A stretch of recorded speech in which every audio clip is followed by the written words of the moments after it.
হরে কৃষ্ণ। আমার চ্যানেলে আপনাদের স্বাগত। আজ আমি আপনাদেরকে একটি আধ্যাত্মিক গল্প বলে শোনাব। গল্পটি হচ্ছে নারায়ণের বক্ষে ভৃগুমুনির পদচিহ্ন। মহামুনি ভৃগু গুরুগৃহে ব্রহ্মচর্য পালনের সঙ্গে বেদাদি সকল শাস্ত্র অধ্যয়ন করলেন। কিন্তু একটা প্রশ্ন তার অন্তরে জেগে উঠল, নাম বড় না নামই বড়? তিনি পিতাকে উত্তর জিজ্ঞাসা করলেন।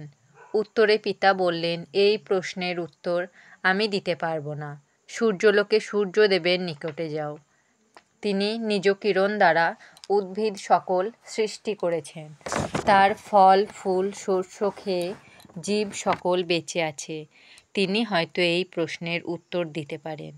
পিতার কথা মতো ভৃগুমুনি সূর্যালোকে গিয়ে তাকে প্রণাম করে জিজ্ঞাসা করলেন, নাম বড় না নামই বড়?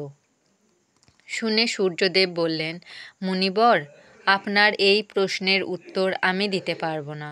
আপনি ব্রহ্মলোকে গমন করুন। চতুর্মুখ ব্রহ্মা 4 মুখে বেদ পাঠ করেন ও নাম মাহাত্ম্য প্রকাশ করেন। তিনি হয়তো এর উত্তর দিতে পারবেন। এইবার ভৃগুমুনি প্রতিজ্ঞা করলেন, তিনি উত্তর না জানা পর্যন্ত জলগ্রহণ করবেন না। এইরূপ প্রতিজ্ঞা করে ব্রহ্মলোকে গেলেন। চতুর্মুখ ব্রহ্মা তখন ধ্যানমগ্ন ছিলেন। ব্রহ্মার ধ্যান ভাঙলে পর ভৃগুমুনি ব্রহ্মার চরণ বন্দনা করে বললেন, নাম বড় না নামই বড় বলে দিন। তা শুনে ব্রহ্মা বললেন, বৎস, এই প্রশ্নের উত্তর আমি দিতে পারব না। তুমি শিবলোকে যাও। কৈলাসে কৈলাসপতি শঙ্কর পঞ্চমুখে দিবারাত্র হরিগুণগানে মত্ত আছেন। তিনি এই প্রশ্নের উত্তর দিতে পারেন। এবার ব্রহ্মার চরণ বন্দনা করে ভৃগুমুনি ব্রহ্মলোক থেকে কৈলাসে গেলেন। বহু কষ্ট সহ্য করে বহুদিন পরে তিনি কৈলাসে এসে উপস্থিত হলেন। কৈলাসে এসে দেখলেন আত্মভোলা ভোলানাথ হরিকথা বর্ণনা করছেন আর পার্বতী শুনছেন। ভৃগু হর পার্বতীর চরণ বন্দনা করে নিজ প্রশ্ন ব্যক্ত করলেন। শুনে শঙ্কর বললেন, হে মুনিবর, আমি এই প্রশ্নের উত্তর দিতে অক্ষম। বৈকুণ্ঠে নারায়ণ আছেন, তিনি এর উত্তর দিতে পারবেন। এই বলে শঙ্কর ভৃগুমুনিকে কিছু আহার্য গ্রহণ করতে অনুরোধ করলেন। কিন্তু ভৃগু তার প্রতিজ্ঞার কথা জানিয়ে শিব দুর্গার চরণ বন্দনা করে বৈকুণ্ঠে গমন করলেন। বহুদিন পরে অত্যন্ত ক্লান্ত হয়ে তিনি বৈকুণ্ঠে উপস্থিত হলেন। ভৃগুমুনি যেই সময়ে বৈকুণ্ঠে পৌঁছালেন সেই সময় নারায়ণ আহারাদি করে বিশ্রাম করছেন এবং কপট নিদ্রায় শায়িত আছেন। লক্ষ্মীদেবী তার পদসেবা করছেন। দ্বারে জয় বিজয় প্রহরারত। ভৃগুমুনি তাদের দ্বার ছেড়ে দিতে অনুরোধ করলেন, কিন্তু তারা দ্বার ছাড়তে রাজি হলেন না। তখন মুনিবর তাদের অভিশাপ দিয়ে দ্বার থেকে সরিয়ে দিয়ে দ্রুত পদে নারায়ণের শয়ন মন্দিরে প্রবেশ করলেন। দ্বার খুলতেই স্বামী সেবায় নিযুক্তা লক্ষ্মীদেবী লজ্জায় অপ্রতিভ হয়ে পড়লেন। ভৃগুমুনি শয়ন মন্দিরে প্রবেশ করেই ভীষণ উত্তেজিত হয়ে নারায়ণের বুকে পদাঘাত করলেন। তাতে নারায়ণ বিন্দুমাত্র কুণ্ঠিত না হয়ে তাড়াতাড়ি উঠে ভৃগুমুনির পায়ে হাত বুলিয়ে দিতে দিতে বললেন, আহা, না জানি আমার ভক্তের পায়ে কত লেগেছে।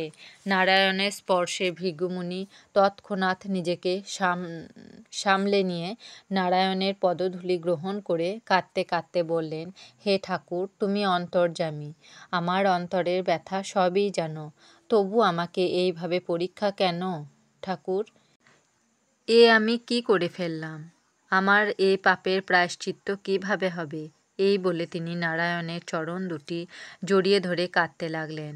নারায়ণ ভৃগুর গায়ে মাথায় হাত বুলিয়ে দিতে দিতে বললেন, তুমি শান্ত হও ভৃগু, আমি তোমায় ক্ষমা করেছি। এতক্ষণ লক্ষ্মীদেবী অন্যদিকে মুখ ফিরিয়েছিলেন। এবার তিনি ভৃগুর প্রতি দৃষ্টি নিক্ষেপ করে বললেন, শোনো ব্রাহ্মণ, আমি তোমায় ক্ষমা করব না। যে ডান পা দিয়ে তুমি নারায়ণের বক্ষে পদাঘাত করেছ, আজ থেকে আমার অভিশাপে ব্রাহ্মণের ডান পা অশুদ্ধ হলো, আর আমি কোনো দিন ব্রাহ্মণের প্রতি সদয় হব না। তখন ভৃগুমুনি লক্ষ্মীদেবীকে প্রণাম করে বললেন, মা, ব্রাহ্মণ শুধু নারায়ণের কৃপা প্রার্থী। নারায়ণের কৃপা পেলেই ব্রাহ্মণ কৃতার্থ হয়ে যাবে। এমন সময় নারায়ণের ইঙ্গিতে বিষ্ণুদূত এসে ভৃগুমুনিকে নরককুণ্ডের নিকট নিয়ে গেলেন। নরককুণ্ডের জীবগণের নির্যাতন দেখে ভৃগুমুনি অশ্রদ্ধায় বলে উঠলেন, আরে রাম রাম রাম,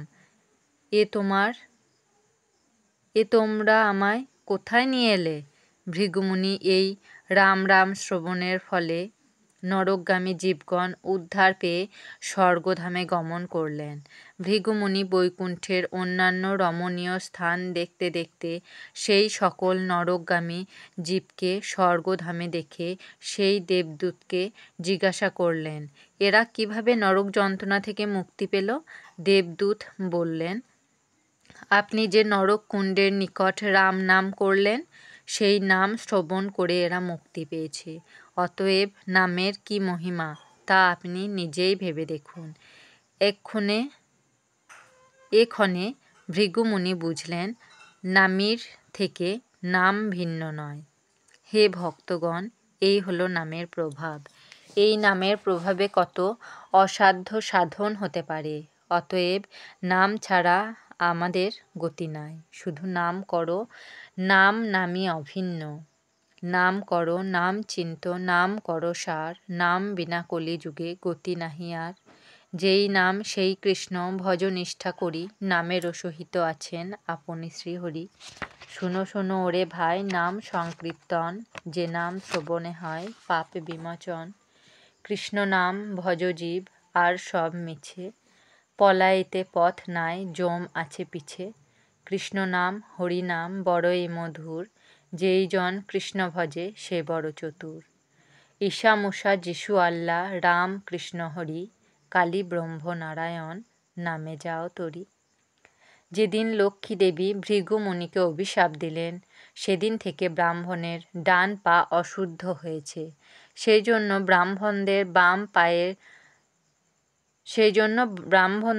বাম পায়ে প্রথম জল দিতে হয়, পরে ডান পা ধুয়ে দিতে হয়। কিন্তু শূদ্রদের বেলায় প্রথমে ডান পা ধুয়ে পরে বাম পা ধুতে হয়। আমার এই আধ্যাত্মিক গল্পটি যদি আপনাদের ভালো লেগে থাকে, তাহলে আমার চ্যানেলটিকে সাবস্ক্রাইব করে আমার পাশে থাকবেন। আপনারা সবাই ভালো থাকবেন এবং সুস্থ থাকবেন।